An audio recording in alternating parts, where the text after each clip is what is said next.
Hello, everybody. How are you? How's your lockdown life? Are you still in lockdown? Are you out? Are you free? Are you back to work? Are you home working? Are the children okay? Have you driven each other mad? So I'm still at home and with a little bit of extra time on my hands.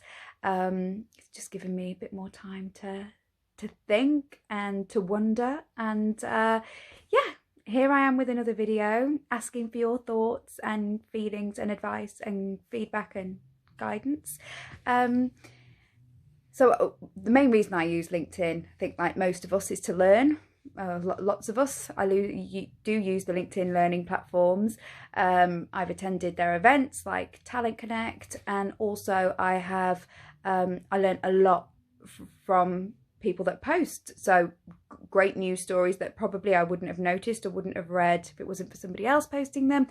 And also from posts that you, my connections, all 7,500 of you, write. I read them a lot. I watch your videos.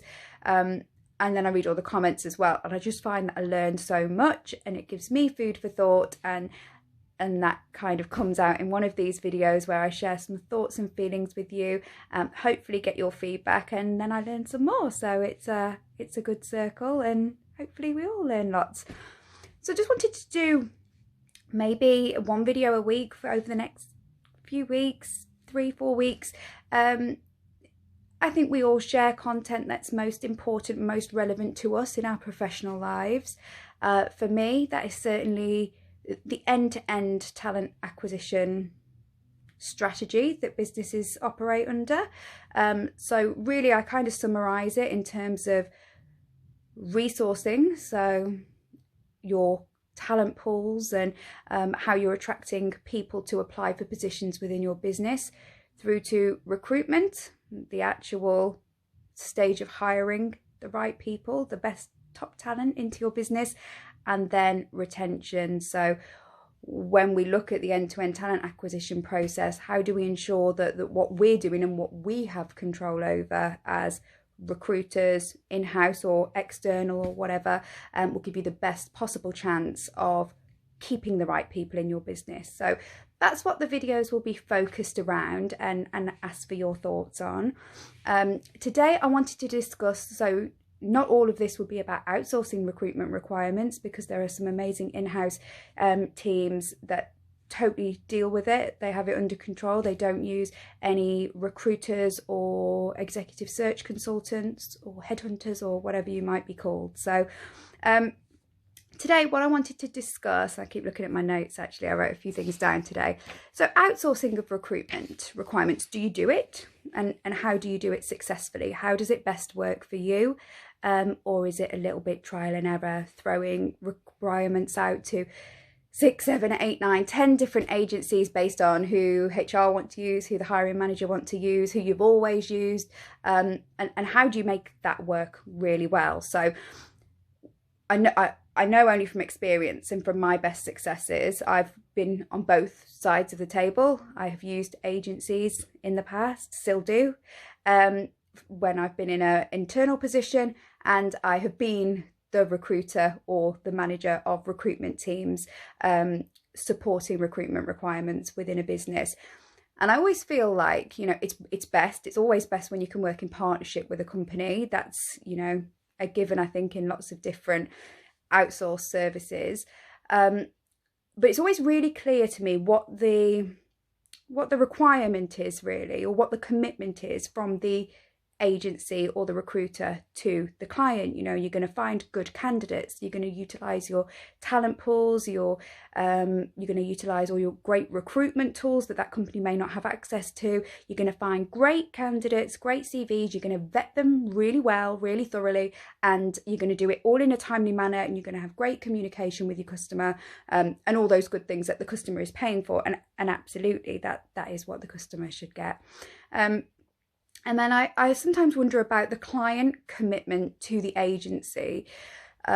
Sometimes it flows so naturally, and it comes really easily, and you go in and you see some clients.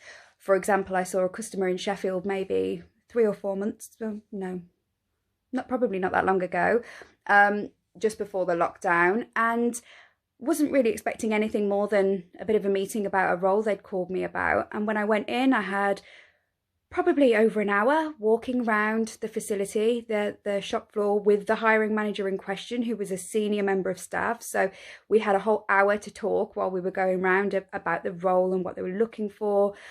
We then sat down and went through the job description in great detail.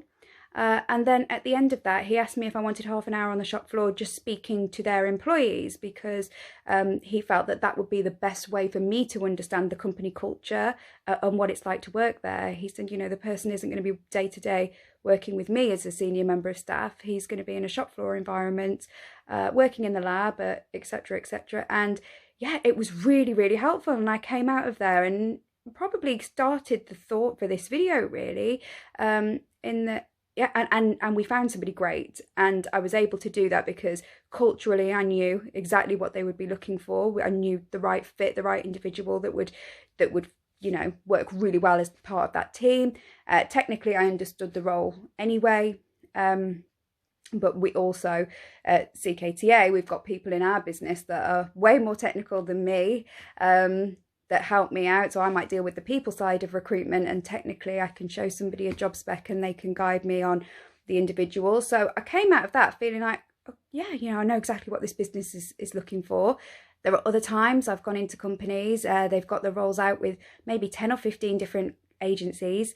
And I feel like, you know, there's probably nothing more that I could do to add to this. And 9 times out of 10, me or somebody within the team that I work, going to ring 50 candidates, and they're all going to have been spoken to by other agencies. So it's quite difficult to break the mold and try and figure out how we could do something different to well support that client. So I think, you know, in my opinion, I've been able to best work with companies when I've been the recruiter by completely immersing myself in their business. I've had times where I've sat at customer sites for 2-3 days just to soak up the atmosphere when it's been a really tricky position, and to understand exactly what they need. That's always really helpful. And I find I like to recruit as if, you know, I'm that company. So I'm an extension of their HR or their quality team or production, manufacturing, whatever it might be, to find them the right people. But I can only do that if it's worked both ways and we've got a real partnership going. And in return, you know, I'm there for lots of add-on benefits that you potentially wouldn't get, or maybe you do with your recruiters. So that's what I'm interested to know. But my customers will ring me, you know, they haven't got a requirement at the moment, but they're just looking for surround, you know, where in the world can I find the best metrology engineers at the moment? We're in really short supply in the UK. Is there anywhere you know of that we could advertise in that location? And, you know, that's down to me as a recruiter to have that information and that knowledge and keep up to date with all of those things. So I think my question is, can an agency or a recruitment company outsource recruitment services, can they exceed client expectations without the commitment on both sides and the time and the energy and everything that goes into making a great partnership? Or do you have some great wins from just putting your roles out there? You may spend 15 to 20 minutes discussing with a recruiter what the requirement is, but you don't feel the need necessarily to spend that amount of time. You outsource it because you don't want that problem, and you need it to be dealt with by professionals that you trust, and you always go to one place and they always do that brilliantly, or whatever it might be. Just interested to know how you interact with your agencies, if you do, if you stopped using agencies, why, if you used to, or anything that you know, that you can think of that will add to the conversation and just help me piece it all together, really. So lovely to speak to you. Nearly 10 minutes, sorry. Probably you've all switched off by now, but yeah, look forward to hearing all your comments and interesting stories about how you make this all work. And then next time we'll come away from outsourced recruitment and focus on something a bit different. Okay, nice to speak to you all. Enjoy the rest of your week. Bye.